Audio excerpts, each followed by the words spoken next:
Então, para a gente concluir o sistema nervoso, vamos falar um pouquinho do sistema nervoso autônomo. Tá? Então, o sistema nervoso autônomo é a porção do sistema nervoso que não está sob o controle consciente, sob o controle voluntário. É normalmente definido como um sistema motor periférico. E este vai, como a gente já viu, está relacionado a controle da musculatura lisa, cardíaca e de glândulas, não é assim?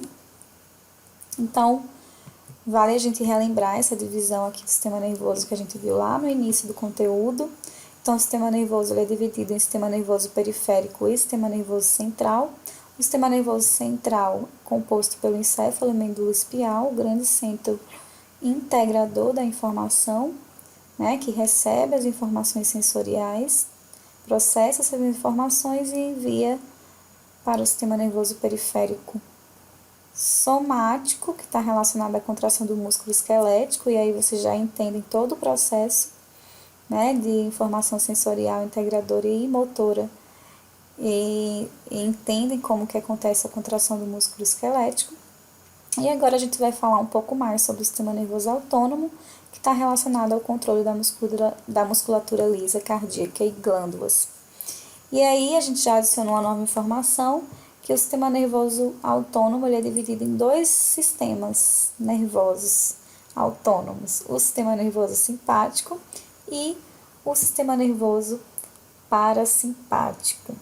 Esses dois sistemas, eles funcionam de formas opostas, tá? Vou já mostrar aqui a imagem para vocês. Então, a gente tem aqui no lado esquerdo da tela o sistema nervoso, a representação do sistema nervoso simpático, e no lado direito do sistema nervoso parasimpático. Então, esses dois sistemas, né, relacionados ao sistema nervoso autônomo, os dois vão inervar a maioria dos órgãos, tá, do corpo do animal, e eles vão atuar de formas opostas, tá, controlando, regulando de forma muito fina todas as funções orgânicas, uma vez que a função principal do sistema nervoso autônomo é, de fato, manter a constância do ambiente interno do corpo, manter a homeostasia.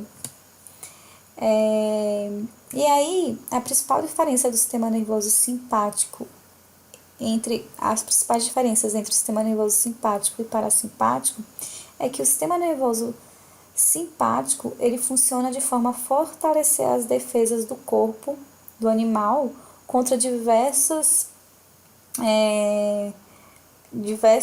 alterações, tá? E está relacionadas ao aumento do gasto de energia desse animal, tá? Enquanto que o sistema nervoso parasimpático, ele está relacionado a conservar a energia, a restaurar a energia do corpo. Por isso que se diz que o sistema nervoso simpático está relacionado a uma situação de luta ou fuga do animal. E o sistema nervoso parasimpático está relacionado a uma situação de repouso e de digestão do animal. E aí, só para a gente entender um pouco a estrutura desses dois sistemas, como vocês podem ver aqui, as fibras neuronais que emergem do sistema nervoso central, do sistema nervoso simpático e parasimpático, elas saem de locais diferentes a depender do sistema. Então, a origem das fibras, que a gente chama de fibras pré-ganglionares do sistema nervoso simpático, elas são toracolumbares, como mostrado aqui na imagem.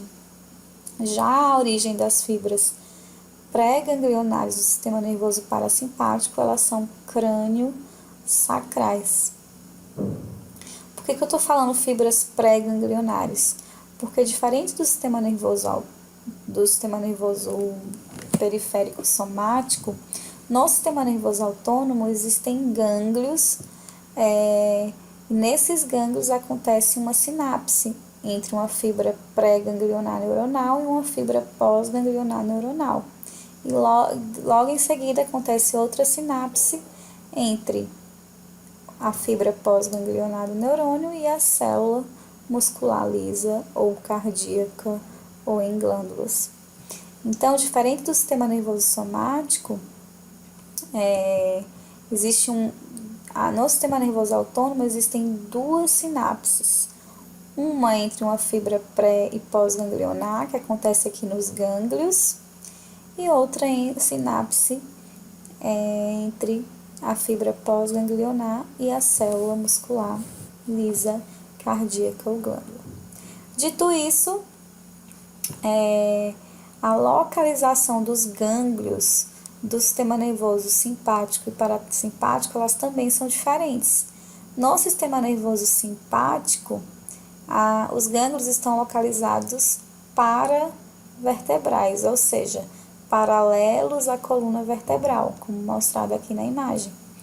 Já os gânglios do sistema nervoso autônomo parasimpático, eles estão localizados aqui próximo ou dentro dos órgãos.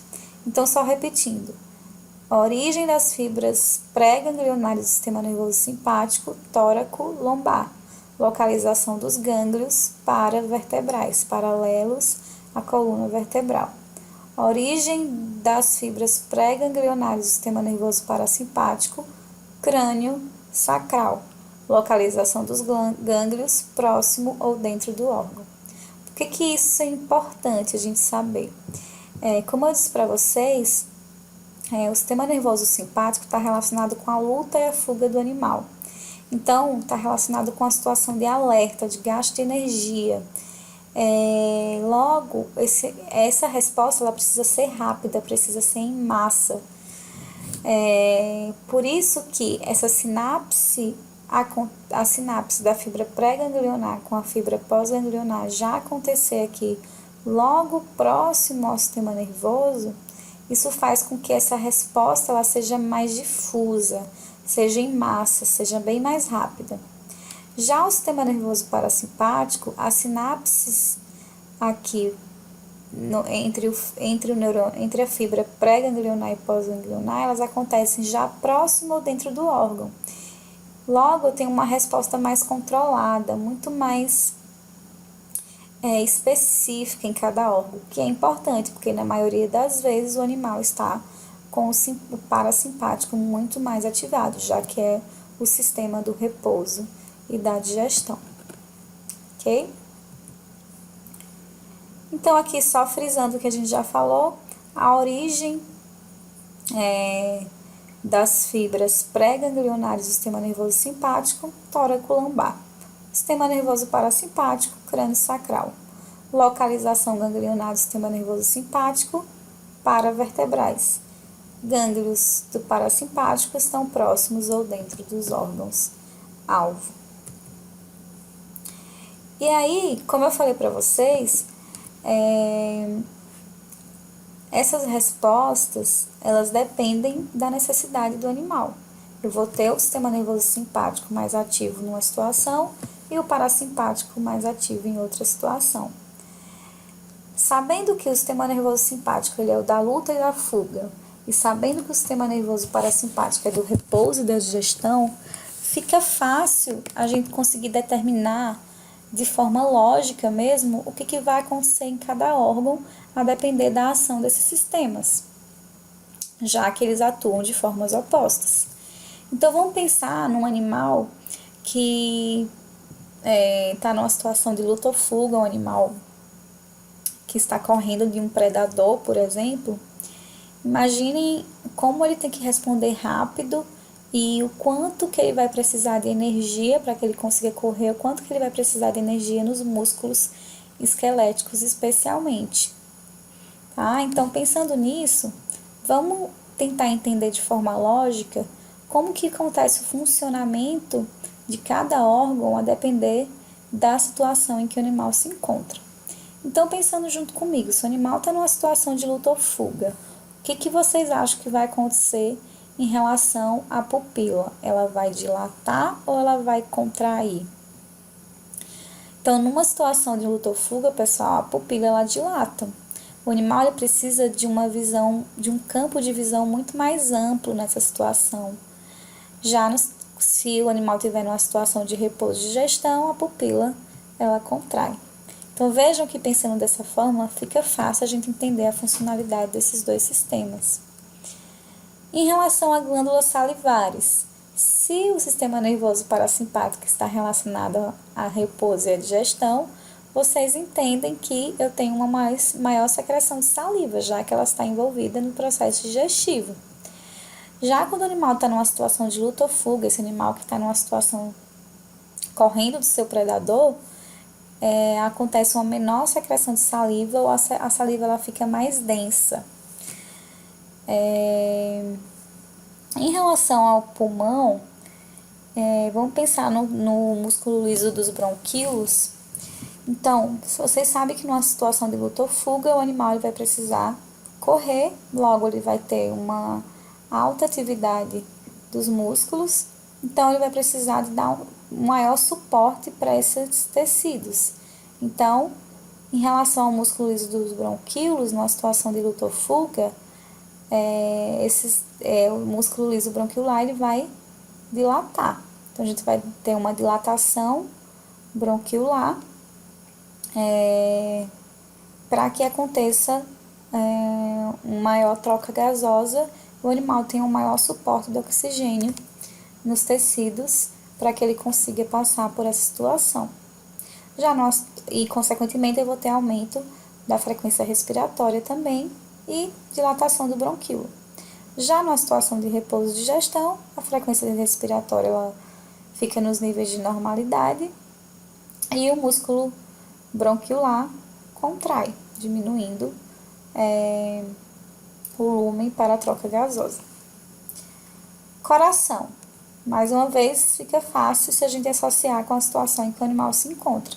Se ele está numa situação de luta ou fuga, eu tenho aumento da força de contração cardíaca, aumento da frequência cardíaca, para aumentar a débito cardíaco, aumentar o volume de sangue ejetado por minuto do coração na circulação sanguínea, justamente para dar o suporte para os tecidos, que estão gastando muita energia, especialmente em músculo esquelético. Já numa situação de repouso e digestão, a frequência cardíaca e a força de contração ela vai diminuir até os níveis de normalidade. Em relação ao fígado, o que vocês acham? Vocês acham que esse órgão ele vai tender a armazenar energia, por exemplo, na forma de glicogênio, ou ele vai tender a liberar glicose que está armazenada? Se o animal está numa situação de luta ou fuga, a gente sabe que a musculatura esquelética está precisando de muita energia, muita glicose. Então, quando o simpático está ativado numa situação de luta ou fuga, vai acontecer glicólise ou glicogenólise, quebra de glicogênio no fígado e liberação de glicose na corrente sanguínea para dar suporte à musculatura esquelética, especialmente. Já numa situação de repouso e digestão, quando o parasimpático está ativado, a tendência é que o animal ele venha armazenar, reservar energia. Já em relação ao estômago e intestinos, também fica óbvio se eu penso que numa situação de luta ou fuga, eu não tenho repouso e digestão. Então, esses órgãos eles diminuem ou praticamente param sua atividade. E o fluxo sanguíneo aqui também no intestino e no estômago, ele diminui muito nessa situação. Por quê? Porque o organismo ele tende a direcionar o sangue para os órgãos vitais e para a musculatura esquelética, já que o animal está precisando fazer uma atividade física intensa.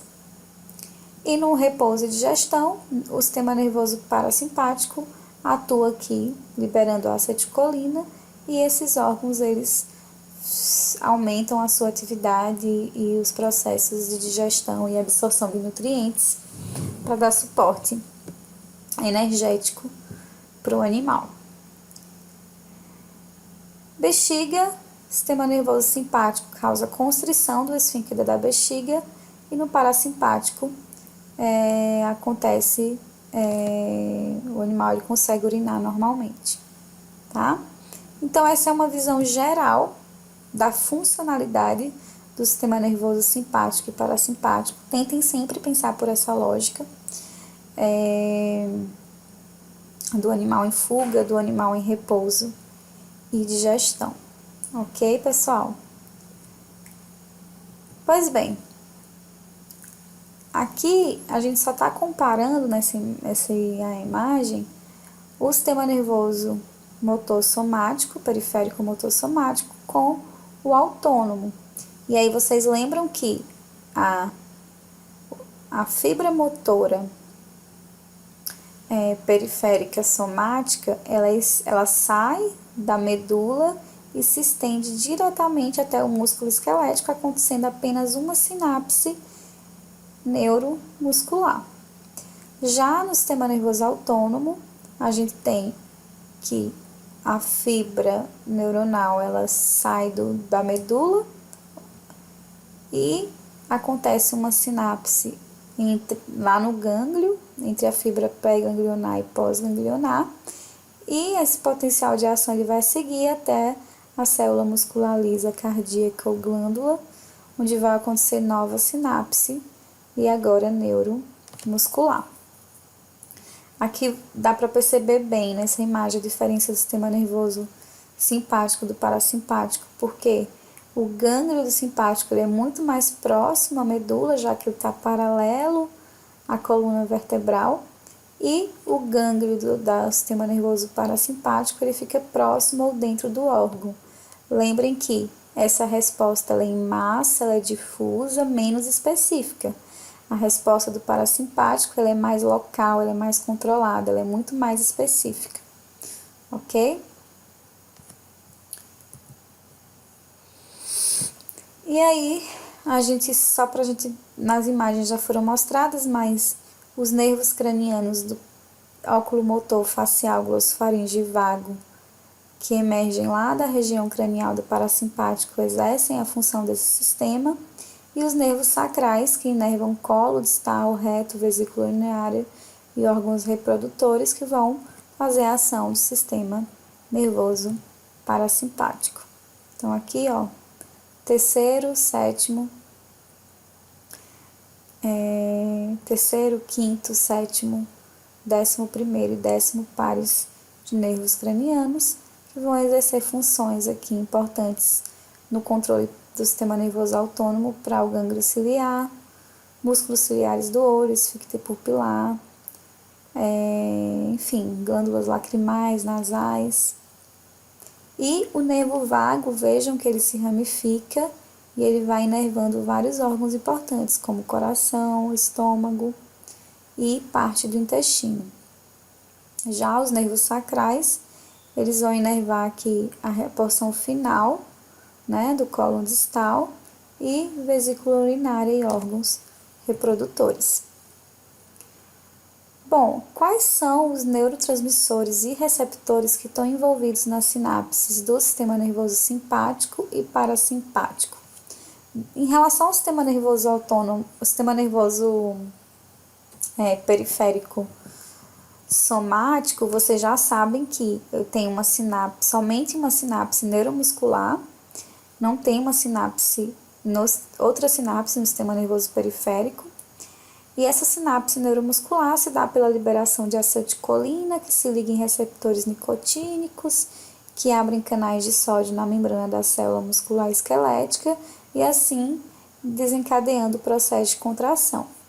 Como eu falei para vocês, no sistema nervoso autônomo existe uma sinapse aqui no meio do caminho, lá nos gânglios, e depois é que eu tenho uma sinapse neuromuscular. Vejam que nos dois sistemas, tanto no simpático quanto no parasimpático, a sinapse que acontece lá nos gânglios entre as fibras pré-ganglionares e fibras pós-ganglionares, o neurotransmissor e o receptor eles são os mesmos. Então, o neurotransmissor sempre vai ser a acetilcolina e o receptor ele é nicotínico, que é um receptor do tipo ionotrópico, ou seja, que abre diretamente canais na membrana da célula, canais para sódio, que vão despolarizar a membrana da fibra pós-ganglionar, e esse potencial de ação vai seguir até a sinapse neuromuscular.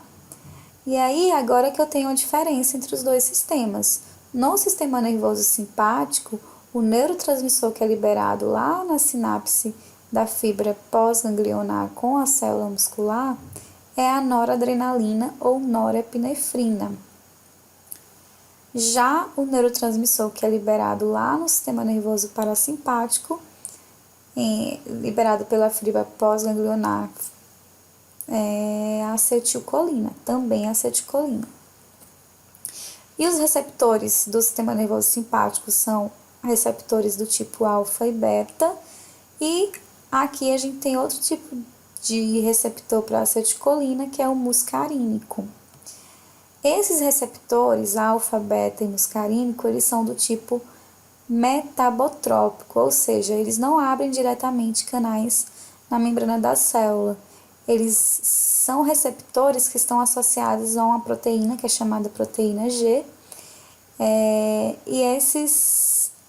quando esses receptores estão ligados com seus neurotransmissores específicos, isso faz com que aconteça uma cascata bioquímica dentro da célula, para aí sim se ter uma ação de contração ou de relaxamento do músculo liso cardíaco ou glândulas. Bom, quando eu digo que quando o receptor ele se liga à norepinefrina, eles são ditos adrenérgicos. Então, receptores alfa e beta são adrenérgicos porque se ligam à norepinefrina ou noradrenalina. Já receptores que se ligam à acetilcolina são ditos receptores colinérgicos. Diferença de receptor nicotínico e muscarínico, só para frisar, receptor nicotínico são ionotrópicos, receptor muscarínico é metabotrópico. E a gente vai entender um pouquinho mais da diferença de um receptor ionotrópico, que você já sabe que é aquele que abre, que é um canal dependente de ligante. O neurotransmissor é o ligante que vai se ligar a esse canal, que vai abrir diretamente canais de sódio na membrana, despolarizando a membrana. Como seria então esse receptor metabotrópico que não abre diretamente canais na membrana? Esses receptores, como vocês estão vendo aqui nessa imagem, eles são associados a uma proteína chamada proteína G. Essa proteína G ela tem 3 subunidades, uma subunidade alfa, uma gama e uma beta. Quando o receptor, que é metabotrópico, que está associado a uma proteína G, ele não está ligado ao neurotransmissor, a proteína G ela está ligada a GDP, a guanosina de fosfato. Chegou o potencial de ação no neurônio na fibra pós-ganglionar. Liberou por exocitose as vesículas contendo neurotransmissor. Esse neurotransmissor ele vai se ligar aqui ao receptor de forma específica, e aí quando esse receptor está ligado ao neurotransmissor, acontece a troca aqui pela proteína G de GDP por GTP, de guanosina difosfato para guanosina trifosfato. Dessa forma, a subunidade alfa ela fica energizada. Quando ela fica energizada, ela separa das subunidades gama e beta. E é essa subunidade alfa energizada que vai desencadear respostas dentro das células.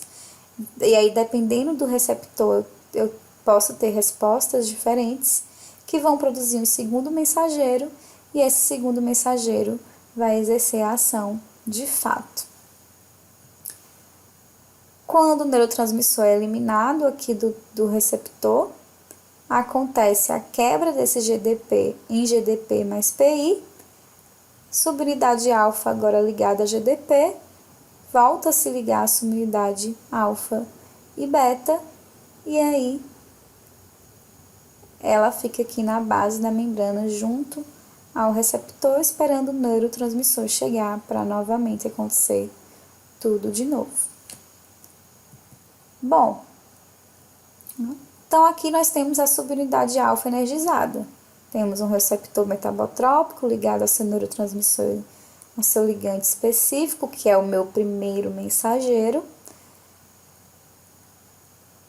energizou a subunidade alfa da proteína G, separada da subunidade gama e beta. Eu falei para vocês que essa subunidade alfa energizada que vai desencadear diferentes respostas na célula. Que tipos de respostas que podem acontecer na célula? Uma das respostas é que a subunidade alfa, ela pode ativar uma enzima chamada fosfolipase C. Essa enzima, por sua vez, ela quebra fosfolipídios especiais aqui da membrana em diacilglicerol e trifosfato de inositol. O trifosfato de inositol, gente, agora é o segundo mensageiro. Então, o primeiro mensageiro foi o nosso neurotransmissor e o segundo mensageiro, trifosfato de inositol. Trifosfato de inositol, o que ele faz? Ele estimula a liberação de cálcio dos retículos sarcoplasmáticos. Cálcio liberado no citoplasma, você já sabe o que acontece, não é? Contração, uma vez que o cálcio vai se ligar à calmodulina, formando o complexo cálcio-calmodulina, que vai ativar a miosina quinase, que vai fosforilar a cadeia leve da miosina, que vai se ligar à actina e fazer contração, né? Assim que acontece. Mas vejam que não acontece como no músculo esquelético, que eu já tenho a despolarização da membrana com entrada de sódio direta e eu já tenho uma resposta direta. Aqui nesse caso do músculo liso, eu tenho uma resposta um pouco mais demorada, mas no final eu tive aqui a liberação de cálcio por esse segundo mensageiro, que foi o trifosfato de inositol.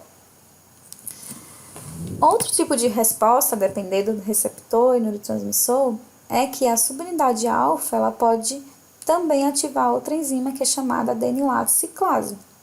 A adenilato ciclase, ela realiza a quebra de ATP, formando AMP cíclico. O AMP cíclico, gente, ele está relacionado a várias funções importantes na célula. Então, aqui nesse caso, o AMP cíclico é o nosso segundo mensageiro. Ele ativa uma proteína chamada sinase A, e a sinase A, ou quinase A, ela ativa várias enzimas importantes nas rotas metabólicas dentro da célula. Por outro lado, a sinase A, ela não ativa a miosina quinase. Logo, se eu tenho muito AMP cíclico e eu não tenho a miosina quinase ativa, e a miosina quinase, a quinase A, também estimula o retorno do cálcio para o retículo sarcoplasmático. Então, nesse caso, eu tenho relaxamento do músculo liso. E outra ação da subunidade alfa energizada é estimular a abertura de canais iônicos de cálcio na membrana. Se entra cálcio no citoplasma, vocês também já sabem o que acontece, contração muscular. Então, essas são as respostas mediadas por segundos mensageiros. Então, aqui só para a gente frisar, então, um exemplo em relação ao músculo liso bronquiolar pela resposta autônoma parasimpática. Então, eu tenho aqui um terminal neuronal liberando neurotransmissores aqui na fenda sináptica. Então, aqui, potencial de ação chegou na fibra pós-ganglionar até o terminal axônico. Esse potencial de ação estimula a abertura de canais de cálcio regulados por voltagem. Cálcio entra e estimula a fusão das vesículas na membrana. Nesse caso aqui, foi liberado a acetilcolina, parasimpático, o neurotransmissor acetilcolina. E aí lembram que o receptor na membrana pós-sináptica é o muscarínico, que é um receptor do tipo metabotrópico.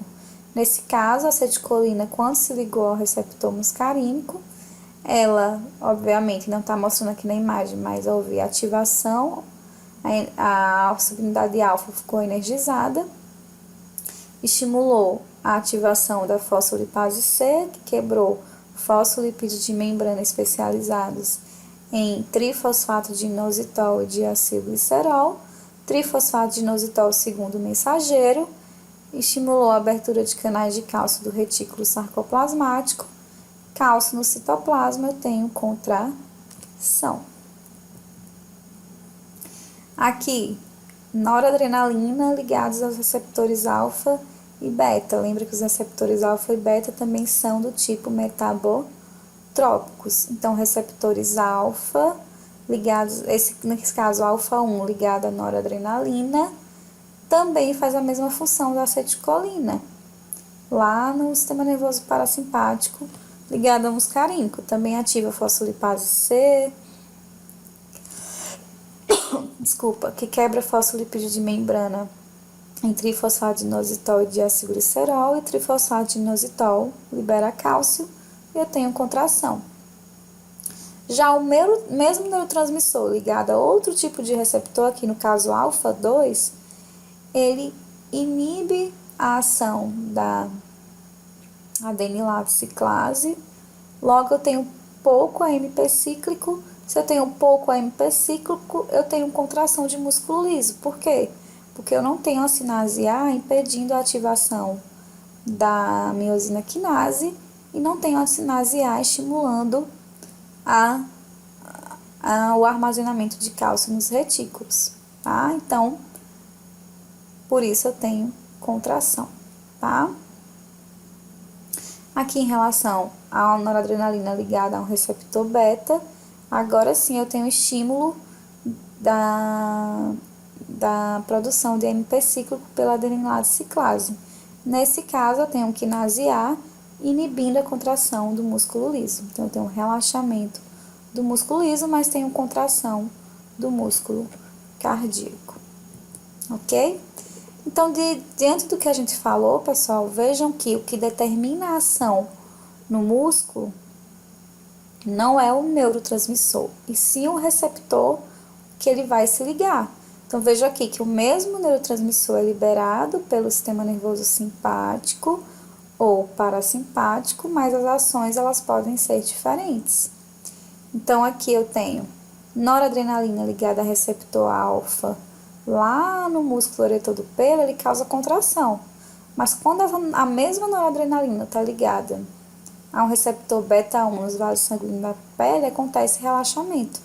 Então, dependendo do receptor, a via metabólica dentro da célula pode mudar, causando contração ou relaxamento do músculo, ok? Então, o que determina a ação é o receptor e não o neurotransmissor. Aqui, a acetilcolina, lá nas glândulas sudoríparas, causa aumento da secreção dessas glândulas. No coração, já, ela ligada a um receptor M2, muscarínico 2, vai causar redução da frequência cardíaca.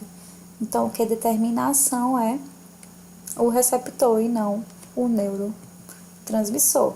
Mais uma vez aqui, quando eu falo de bronquíolos, pensando pela lógica, a gente já sabe, né? Então, a acetilcolina ligada a M3, se a acetilcolina está relacionada ao sistema nervoso parasimpático, ele vai causar constrição bronquiolar. Noradrenalina, simpático, o animal precisa de mais oxigênio, ele vai causar dilatação bronquiolar. Já no coração, noradrenalina vai causar aumento da força de contração, aumento da frequência cardíaca. Já a acetilcolina vai causar diminuição da frequência cardíaca. Então, vejam, mais uma vez, que o que determina a ação é o receptor metabotrópico e qual via metabólica que ele vai estimular dentro da célula. Certo, pessoal? Então, entendido quais são os neurotransmissores que estão envolvidos nas sinapses das fibras pré- e pós-ganglionar e os neurotransmissores que estão envolvidos na fibra pós-ganglionar e a célula muscular do sistema nervoso parasimpático e simpático, fica ainda mais fácil a gente entender a função desses sistemas opostos na regulação de todas as funções orgânicas, ok? Então, só um resuminho do que a gente falou em relação às diferenças básicas entre o sistema nervoso autônomo simpático e parasimpático. A gente tem que os sítios de origem das fibras pré-ganglionares do sistema nervoso simpático são tóraco-lombares, do parasimpático, crânio sacral. A localização dos gânglios periféricos do sistema nervoso simpático paravertebral, paralelo à coluna vertebral, e do parasimpático próximo ou dentro do órgão, uma resposta mais controlada, mais específica.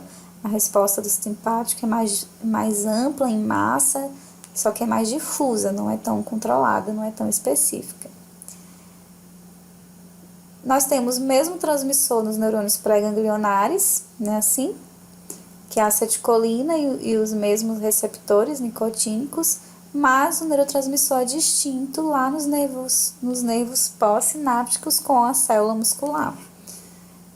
Então, no simpático, o neurotransmissor é a noradrenalina ou norepinefrina, e o receptor pode ser alfa ou beta, que são metabotrópicos. E no sistema nervoso parasimpático, o neurotransmissor é a acetilcolina e o receptor é o muscarínico, que também é metabotrópico. E aí esses dois sistemas, eles vão regular as funções, uma vez que eles produzem efeitos distintos, comumente opostos no mesmo órgão-alvo. É isso, pessoal, em relação ao sistema nervoso autônomo.